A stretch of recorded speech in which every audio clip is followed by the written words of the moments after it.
Ada yang pernah atau lagi ngerasain pas diminta buat bikin RP basis OBA itu rasanya kayak makin rumit gitu. Padahal katanya ini cara mempermudah dosen buat bikin sistem belajar jadi lebih terarah. Atau udah nyusun CPL, CPMK sampai ke sub CPMK, tapi kok masih tetap aja bingung gitu pas harus ngehubungin semuanya jadi satu alur yang logis. Nah, bingungin gak sih? Menarik nih, kita bahas ya. Mitos dan kesalahan fatal KKO dalam RPS OBE. Salah satu sumber kebingungan terbesar dalam nyusun RPS OBE itu ada di penggunaan kata kerja operasional atau KKO. Pernah dengar kan rekan dosen? Banyak banget ternyata dari rekan dosen itu yang berusaha buat mempercantik RPS-nya dengan istilah-istilah tingkat tinggi gitu. Padahal sampai lupa buat pertimbangin konteks pembelajarannya. Nah, akibatnya apa sih? Ya udah pasti, RPS kelihatan canggih atau wah di atas, tapi sulit buat dieksekusi di kelas. Nah, apa aja sih masalahnya? Ini udah kita sesuaiin sama yang sering banget dialamin sama rekan dosen. Jebakan overspacing KKO C4 sampai C6 di mata kuliah dasar. Pernah ngelakuin ini nggak rekan dosen? Dan ternyata kecenderungan umum semakin tinggi level KKO-nya semakin dianggap berkualitas. Maka dari itu muncullah CPMK kayak mahasiswa mampu menganalisis, mahasiswa mampu mengevaluasi, mahasiswa mampu menciptakan. Nah, pas langsung dipaksa lompat ke C4 sampai ke C6, ya otomatis desain assessment jadi nggak sinkron. Soal ujian sulit dibuat valid dan capaian pembelajaran sulit buat diukur.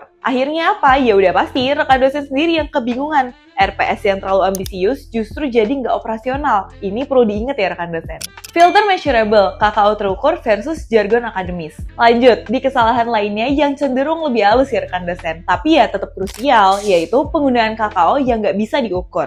Di bagian ini banyak RPS yang masih gunain kata-kata kayak memahami, mengetahui, dan memiliki wawasan. Emang sih kelihatannya kayak akademis banget, tapi masalahnya itu nggak ada cara langsung buat ngukur memahami tanpa indikator perilaku. Karena KKO itu yang baik biasanya observable, bisa diamati, terus measurable juga bisa diukur, dan testable bisa diuji. Contoh transformasinya kayak gini. Memahami konsep bisa jadi menjelaskan konsep, mengetahui teori bisa jadi membandingkan teori, terus memiliki wawasan bisa jadi mengidentifikasi kasus. Nah, di titik ini kualitas RPS gak ditentuin dari keindahan bahasanya, tapi lebih ke kejelasan bukti capaiannya. Setuju nggak rekan dosen?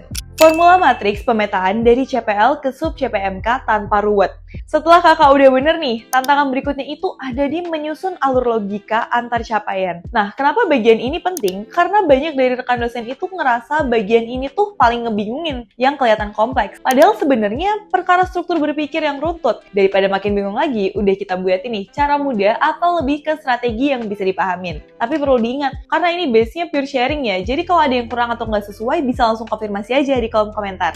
Cara kerja matriks 3 tingkat, CPL, CPMK, sub CPMK. Sebenarnya, OBI itu bekerja dengan prinsip sederhana ya rekan dosen. Turunan logis dari turunan besar ke aktivitas kecil. Jadi gini strukturnya, CPL, capaian pembelajaran lulusan, target besarnya dari program studi. Terus CPMK, capaian mata kuliah, ini lebih ke kontribusi spesifik mata kuliah terhadap CPL. Dan sub CPMK, ini tahapan kemampuan yang dicapai per pertemuannya. Biar nggak ruwet, bisa gunain pola sederhana kayak gini rekan dosen. Satu CPL itu bisa diturunkan jadi 2 CPMK. Satu CPMK bisa diturunkan jadi 2-3 sub CPMK. Sehingga alurnya tetap proporsional, nggak terlalu padat, nggak ada loncatan logika, dan kuncinya itu setiap level harus menjawab level di atasnya. Kalau satu bagian aja nggak nyambung, ya matriksnya nggak bakalan stabil. Menghubungkan sub CPMK ke assessment, kunci OBE yang sering banget kelewatan.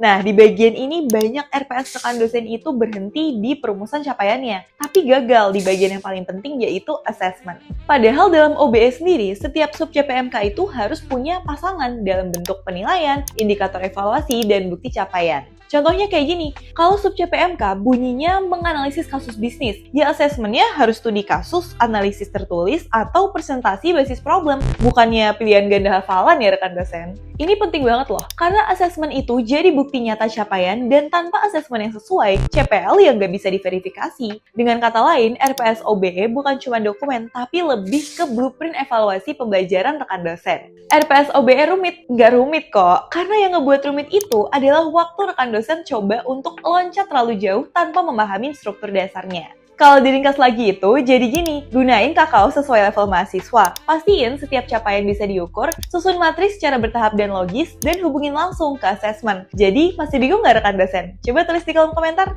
Kalau video ini bermanfaat, jangan lupa klik subscribe dan share ke rekan dosen lainnya, like dan komen apalagi yang perlu kita kulik seputar karir dan akademik dosen. Sampai jumpa di video selanjutnya.